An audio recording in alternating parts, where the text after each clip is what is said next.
قهرمانی این نیست که در غار پنهان نشسته به سوی وطن سنگ پرتایی.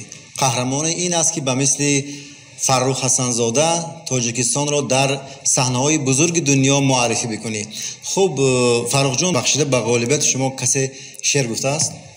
نه. پس من با افتخاری بلند برای شما اون لحظه که شما غالبیت را به دست آوردید یک شعرکی ساده گفتم، میخوام که در این صحنه برای شما تقدیم کرده باشم. صدای تو صدای ملت تاجیک، نوای تو نوای ملت تاجیک، بهای از همه بالا نصیبت گشت، بهای تو بهای ملت تاجیک. خوشا پیروزی خود را ز جان و دل ببخشیدی برای ملت تاجیک.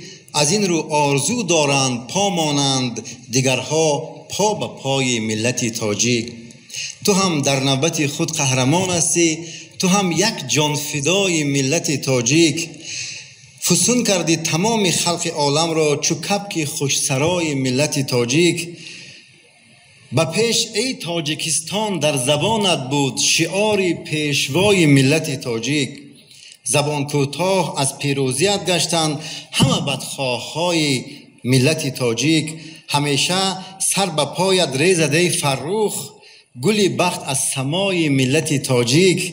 طنین انداز باشد تا جهان باقی است، صدایت در فضای ملت تاجیک. و این کتاب برای شما تقدیم است. امیدوارم که شعر از این آهنگ بخوانید. سلام باشید.